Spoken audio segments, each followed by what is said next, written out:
시청자 여러분, 안녕하세요. 미국 프로축구 매스를 뒤흔들고 있는 베스트 11 선정 결과에 대한 충격적인 논란을 긴급하게 전해드립니다. 모두가 당연히 예상했던 손흥민 선수의 베스트 11 선정이 결국 불발되었습니다. 2025 시즌 미국 메이저리그 사커를 빛낸 최고의 선수 11명이 오늘 공식 발표되었습니다. 공격수 부문에는 리오넬 메시와 손흥민 파트너 데니 부앙가, 그리고 올해의 신인상 수상자 안드레스 드레이어가 당당히 이름을 올렸습니다. 하지만 충격적이게도 정규리그 단 10경기에서 무려 9골 3도움이라는 압도적인 공격력을 선보이며 AFC의 플레이오프 진출을 이끌었던 월드클래스 손흥민 선수의 이름은 그 어디에도 없었습니다. 손흥민을 막아선 것은 실력이 아닌 출전 경기 수라는 미국 축구계의 냉혹한 현실. 손흥민을 제치고 신인상을 받았던 드레이어는 베스트 11까지 석권하며 손흥민과의 레벨 차이 논란에 다시 불을 지폈습니다. 왜 멀스 사무국은 손흥민이라는 최고의 흥행 카드를 베스트 11에서 제외하는 충격적인 결정을 내렸을까요? 이는 단순한 수상 불발을 넘어 멀스의 폐쇄적인 시스템과 손흥민 보이콧이라는 논란으로 확산되고 있습니다. 지금부터 이 충격적인 베스트 11 선정의 내막과 그 속에 숨겨진 MLS 잔혹한 룰을 심층 분석해 보겠습니다. 웰스 사무국이 현지 기자단, 웰스 선수단, 구단 기술 스태프의 투표로 결정된 2025 시즌 베스트 11명단을 433 포메이션을 바탕으로 발표했습니다. 명단은 MLS의 현재와 미래를 보여주는 강력한 조합이었습니다. 공격수 3자리는 모두가 인정하는 3명의 스타에게 돌아갔습니다. 그는 29골 19도움을 기록하며 총 48개의 공격 포인트를 쌓았습니다. 이는 2019년 카를로스 벨라의 정규리그 최다 공격 포인트에 단 1개 부족한 경이적인 기록입니다. 득점왕과 도움왕을 동시에 석권한 메시는 웰스 역사상 최초로 2년 연속 MVP를 수상할 것이 유력하며 베스트 11 선정은 당연했습니다. 손흥민의 환상적인 흥부 듀오 파트너인 부앙가는 31경기에서 24골 9도움을 기록했습니다. 그는 웰스 역사상 최초로 3시즌 연속 20골 이상을 기록하는 대기록을 세웠으며 3시즌 연속 베스트 11에 선정되며 AFC의 간판 공격수임을 입증했습니다. 손흥민을 제치고 올해의 신인상을 받았던 드레이어는 34경기에서 19골 19도움이라는 무서운 기록을 세우며 공격수 마지막 한 자리를 차지했습니다. 미드필더와 수비진은 밴쿠버, 신시내티, 시애틀, 필라델피아 등 서부와 동부를 아우르는 강팀들의 선수들이 채웠습니다. 미드필더, 세바스찬 버울터, 밴쿠버, 에반더, 신시내티, 크리스티안 롤단, 시애틀. 수비수, 트리스탄 블랙먼, 밴쿠버, 알렉스 프리먼, 올랜도, 야콥 그레스네스, 카이 바그너, 필라델피아.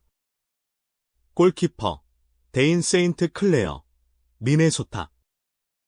AFC에서는 부앙가가 유일한 베스트 11 수상자가 되었습니다. 손흥민의 압도적인 활약에도 불구하고 AFC에서 단 한 명의 선수만이 더 선정된 것은 와스 사무국이 AFC의 시즌 전체 성적보다는 개인의 꾸준함에 초점을 맞췄음을 보여줍니다. 손흥민 선수는 지난 8월 FC에 합류한 이후 정규리그 단 10경기를 뛰며 9골 3도움을 기록했습니다.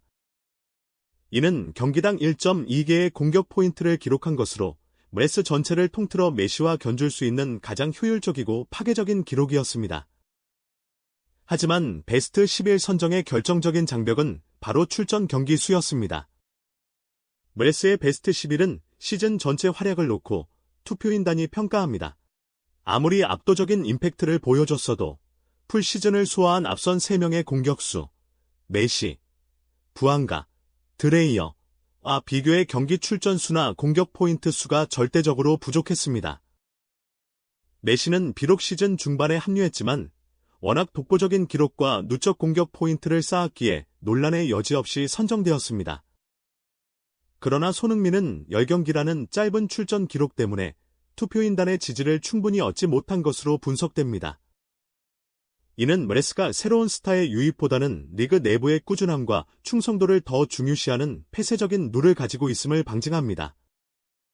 팬들 사이에서는 풀시즌을 뛴 선수들을 제치고 베스트 11에 오르기엔 무리였다는 현실적인 분석과 함께 손흥민의 레벨에 맞는 예외 규정이 적용되어야 했다는 강한 불만이 터져 나오고 있습니다.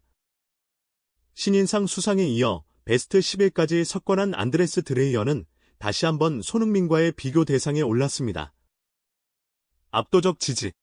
드레이어는 신인상 투표 당시 74.11%라는 압도적인 지지를 받아 손흥민 6.3%를 크게 앞섰습니다.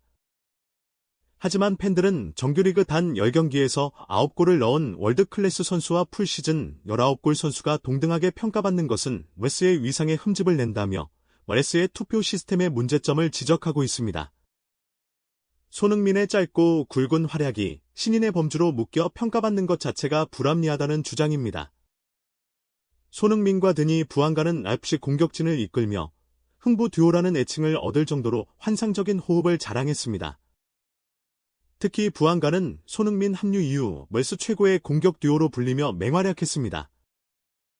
부안가의 3시즌 연속 베스트 11 선정은 FC 팬들에게 큰 기쁨이지만 동시에 손흥민의 베스트 11 불발은 큰 아쉬움을 남겼습니다. 부안가의 맹활약 뒤에는 손흥민이 수비수를 끌어들이고 공간을 창출하는 손흥민 효과가 있었습니다. 부안가가 베스트 11에 선정된 것은 간접적으로 손흥민의 영향력을 입증하는 것이었지만 정작 그 손흥민이 제외된 것은 웰스 투표인단의 손흥민 효과에 대한 평가가 인색했음을 보여줍니다. FC 구단은 부안가의 선정을 축하하면서도 손흥민의 불발에 대해서는 플레이오프 우승 도전을 강조하며 침묵했습니다. 이는 구단 역시 손흥민의 짧은 출전 기록 때문에 베스트 11 선정이 어려웠음을 인지하고 있었음을 시사합니다. 베스트 11 선정은 불발되었지만 손흥민에게는 웰스컵 플레이오프 우승이라는 더 큰 목표가 남아 있습니다. 라이프시는 1라운드 오스틴 FC를 꺾고 이제 밴쿠버 화이트캡스와 컨퍼런스 준결승 8강에서 격돌합니다. 밴쿠버에는 미드필더 세바스찬 버울터와 수비수 트리스탄 블랙먼 등 웰스 베스트 11에 선정된 2명의 핵심 선수가 포진해 있습니다. 손흥민은 웰스 베스트 11 선정 투표인단의 냉혹한 평가에 대해 실력으로 응답할 기회를 얻었습니다.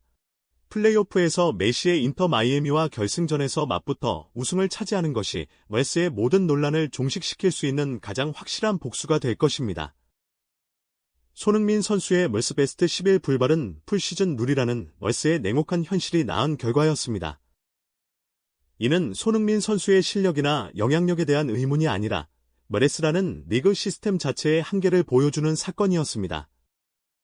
웰스 사무국은 메시와 부안가를 선정하며 흥행과 꾸준함을 동시에 잡으려 했지만 단 10경기 만에 리그를 뒤흔든 손흥민을 제외함으로써 웰스의 폐쇄성 논란을 피할 수 없게 되었습니다. 이제 손흥민은 베스트 11 선정의 아쉬움을 뒤로하고 웰스컵 플레이오프 우승이라는 목표에 집중할 것입니다. 손흥민이 FC를 우승으로 이끌고 웰스컵 결승에서 메시와 맞붙게 된다면 베스트 11 논란은 자연스럽게 사라지고 웰스 역사상 가장 위대한 단기 임팩트를 남긴 선수로 기록될 것입니다. 시청자 여러분, 손흥민 선수는 웰스컵 플레이오프 우승이라는 더 큰 영광을 향해 달려가고 있습니다. 웰스 베스트 11의 아쉬움을 씻어낼 손흥민의 8강전 활약을 기대해 주십시오.